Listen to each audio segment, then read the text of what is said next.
Hai murid-murid, selamat pagi. Nah, jadi pada video sebelumnya kita telah membahas mengenai yang namanya internet. Internet sebagai penyedia informasi. Yang ketiga itu ada juga pengertian tentang World Wide Web. Nah, jadi pada video kali ini kita akan membahas mengenai yang namanya alamat di internet atau sering disebut dengan URL. Dan kemudian kita akan membahas mengenai menjelajahi internet. Dan kemudian bagian-bagian browser. Dan yang terakhir mengenai tampilan dan isi situs web. Jadi seharap murid-murid tetap memperhatikan dan simak video ini ya. Oke?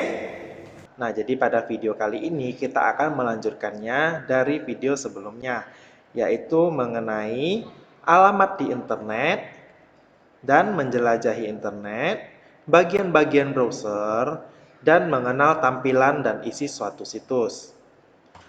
Nah, yang pertama kita akan membahas mengenai alamat di internet ya. Nah, murid-murid ada yang tahu nggak alamat di internet itu apa? Atau disebut dengan URL. Nah, jadi URL ini atau Uniform Resource Locator adalah rangkaian karakter menurut format standar tertentu yang digunakan untuk memberitahu alamat dari suatu sumber seperti file, dokumen, dan gambar yang ada di internet. Nah, fungsi dan bagian-bagian URL ini adalah untuk menunjukkan alamat web yang berisi file dokumen yang terdapat di internet. Nah, murid-murid juga harus tahu ya, URL ini diciptakan oleh Tim Berners-Lee yaitu pada tahun 1991.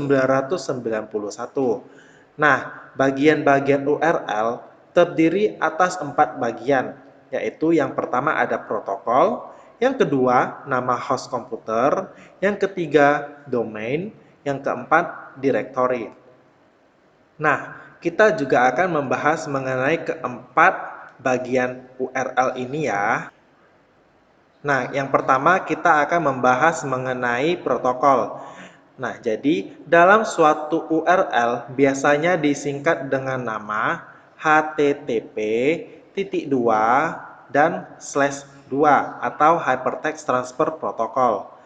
Nah, kemudian nama host komputer merupakan kata selanjutnya dalam URL setelah HTTP titik 2 slash 2 yang biasa disebut dengan www atau World Wide Web.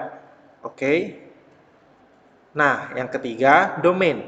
Domain adalah suatu kata yang menunjukkan alamat atau nama web, misalnya twitter.com dan lainnya. Domain terbagi menjadi dua jenis, yaitu berbayar dan gratis.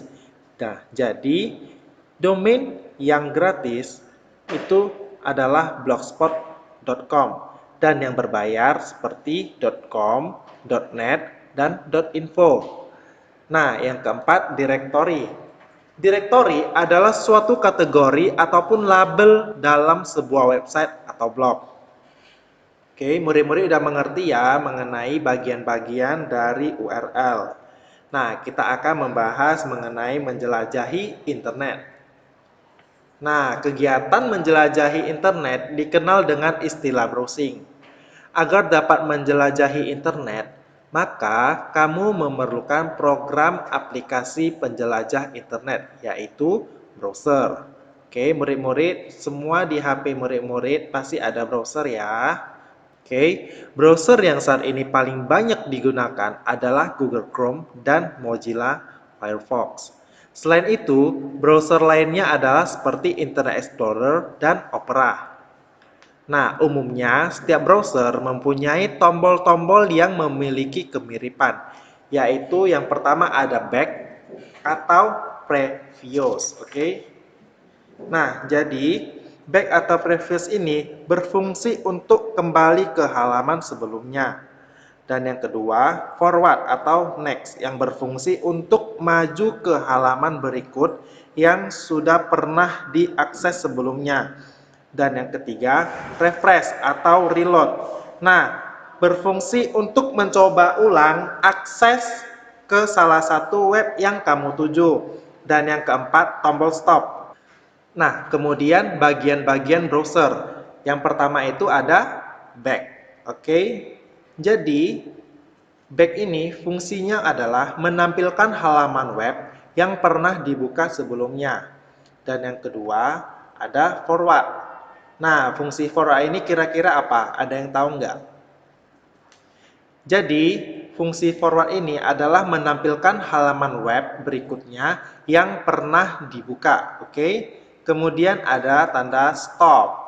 Oke, nah jadi fungsinya adalah untuk menghentikan proses pembacaan pada halaman yang aktif. Kemudian ada reload. Nah, reload adalah fungsinya memproses ulang kembali pengambilan data pada web yang sedang aktif. Kemudian ada home. Nah, fungsi home ini adalah menuju halaman awal yang disetting pada internet option. Kemudian ada search. Nah, fungsinya ini adalah untuk memunculkan jendela baru untuk melakukan proses pencarian situs-situs. Oke. Kemudian ada bookmark. Nah, bookmark ini fungsinya adalah menampilkan jendela yang berisi daftar dari situs-situs web. Kemudian history. Nah, history ini fungsinya adalah menampilkan jendela yang berisi daftar halaman yang telah diakses. Jadi, setelah murid-murid mengakses semua situs, nah di history itu akan ditampilkanlah halaman yang telah murid-murid akses ya. Kemudian ada print. Nah, fungsi dari print ini adalah mencetak halaman yang sedang dibuka. Nah, kemudian kita akan membahas mengenai mengenal tampilan dan isi suatu situs. Oke. Jadi, isi suatu situs sangatlah banyak dan bermacam-macam jenisnya. Nah, contohnya seperti yang pertama itu ada pendidikan. Oke.